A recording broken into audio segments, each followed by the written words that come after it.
It's your boy Sean T. I'm sitting here with Thizzler right now. Make sure you subscribe below.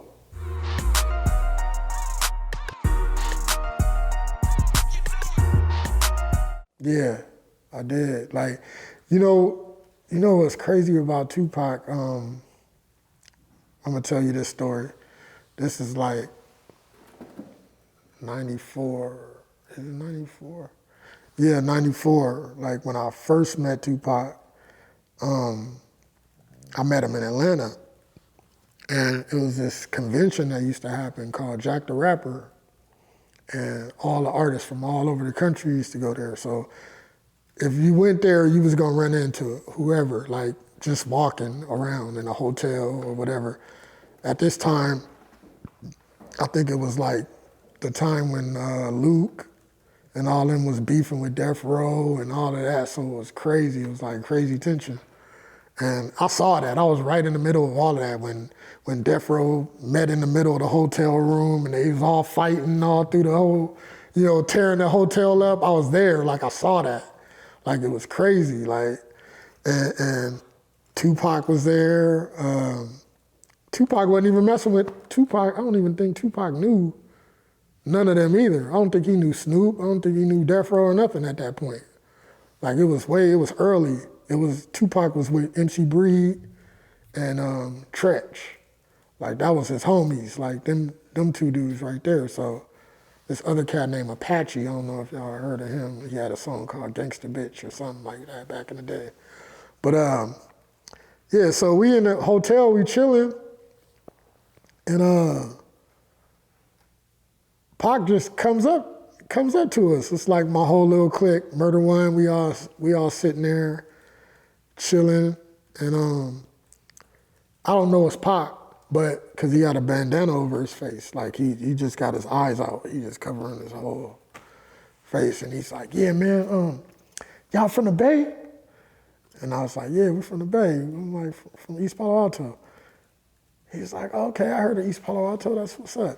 He's like, man, I'm trying to get away from these hoes, man. There's hella hoes over here like trying to get at me and try to follow me and shit around. I'm undercover right now. I was like, oh, okay, sit down right here, you good. So you sit down, and then he take the bandana off. I was like, oh, okay, shit, it's Pac.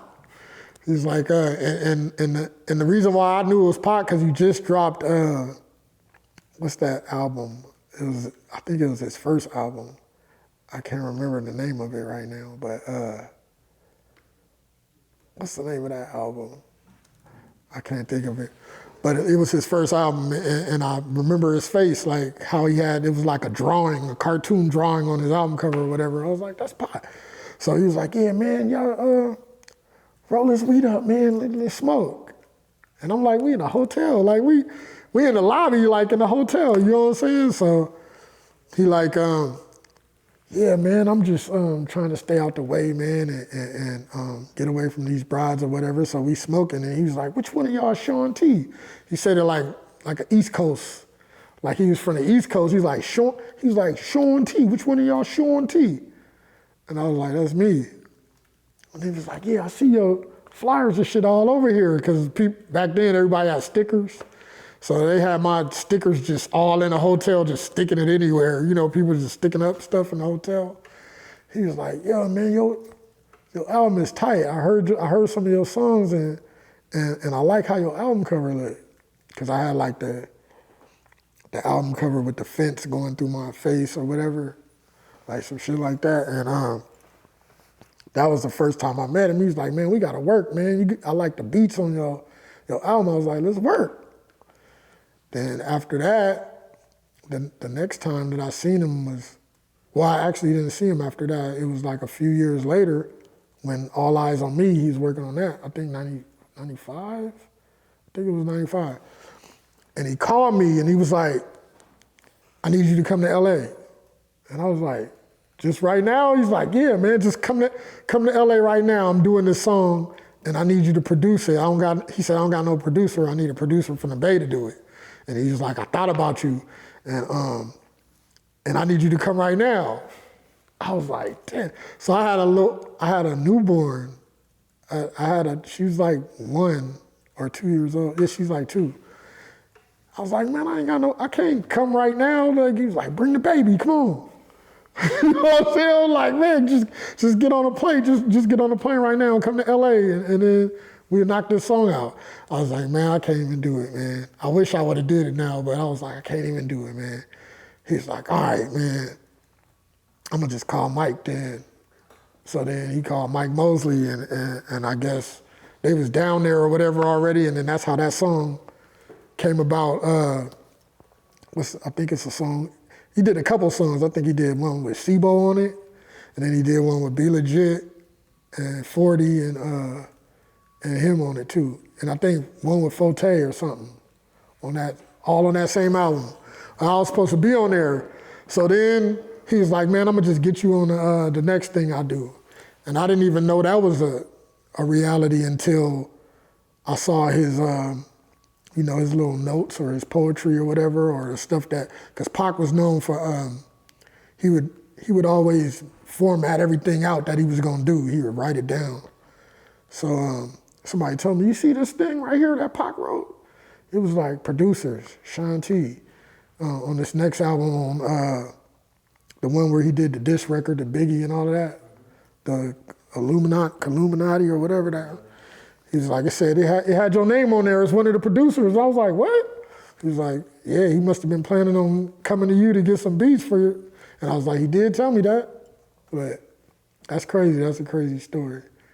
But yeah, man, Pac was when I sat down and talked with Pac, I knew like off top, he was like real genuine and real about the movement and the revolution and the Black Panther, all of that, everything, like poetry, the movement as far as like how America was going. Like I always seen Pac as like a prophet to me. Like it seemed like he was gonna do some bigger things than just rap. That's why I think whatever happened, maybe I'm wrong, but I just think they didn't want him here anyway, you know what I'm saying? Because of that fact, like he was powerful. He had a powerful mouthpiece.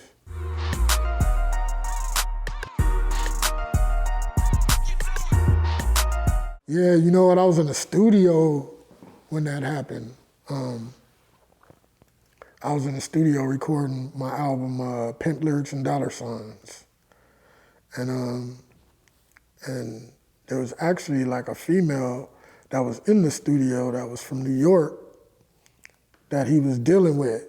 You know what I'm saying? So she was like, I just got a call, Pac just got shot or whatever and this and that. And I was like, what? I'm in the mic booth. I'm like, for real? She was like, yeah, I gotta get to Vegas. And she was out. She just left like right then. She was gone.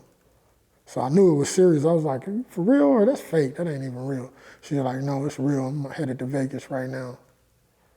So, yep, I remember that like it was yesterday.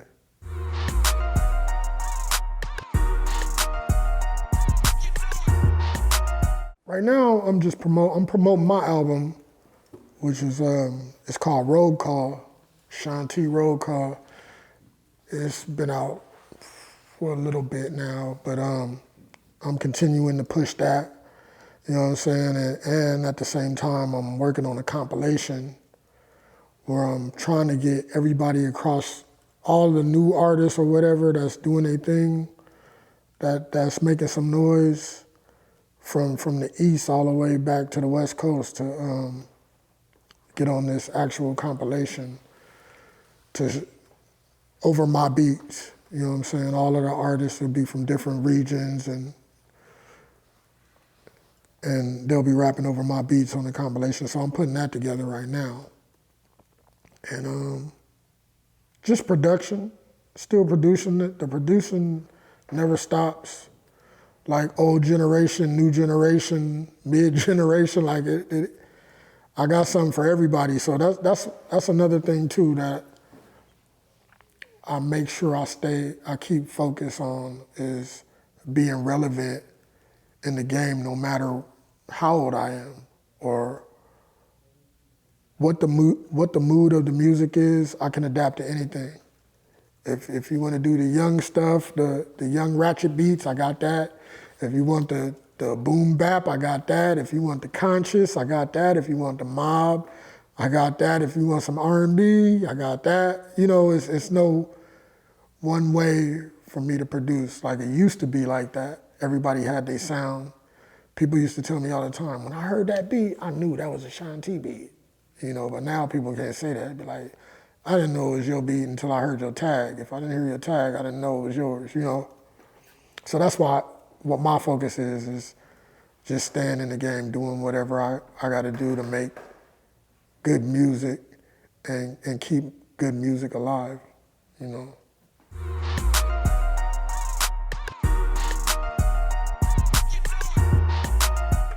Well, you know, off top, it's going to be E40, because the collabs that I have with 40 has always been good. Like when he rapped on my album, or when I've done something on his artist's album, or whatever like that. But as far as like, man,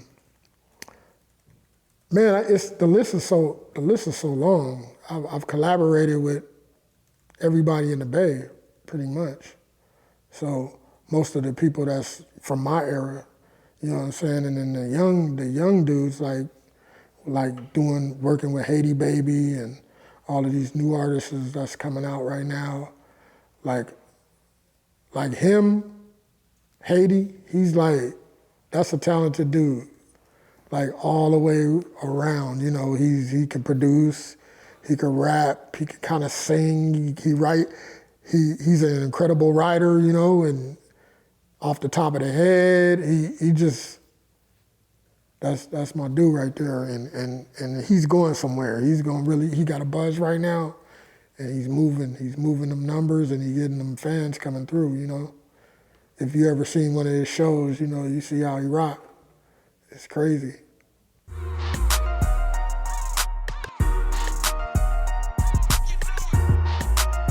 How did I get introduced? Somebody hit me in my inbox on Instagram, and they was like, man, I got this artist, man. His name is Haiti Babii, man. You need to send him some beats. You need to do some songs with him. So I responded back. I was like, well, shoot me his line or whatever, or let's chop it up or whatever. So then he hit me, and then he's like, I'm trying to produce a song or something. Can I come to your studio? And I was like, yeah, come through. He's like, I want to collaborate with you if it's cool. I want to like produce with you. I don't just want you to produce the beat. I want to kind of collaborate and we do it together just from scratch. And I was like, damn, that's crazy. Nobody never said that to me before. So I was like, yeah, let's do it. Come through. So he came to the studio and we just knocked out like 2 or 3 tracks. Like it wasn't nothing. Like I started the beat off and he's like, can you put another sound on there? You know, and then he just started putting his input and I put my input and then we produced it together and it was like that. I was like, damn, that's crazy. So that's like how we really met. And then after that, then we just started doing stuff. He's like, I want to come to the studio again. Can I come hook up with you or whatever? Let's do it. I was like, come through, it's good. So that's how that worked. That was an Instagram connect. Turned into like a little bro, big bro situation, you know what I'm saying? So.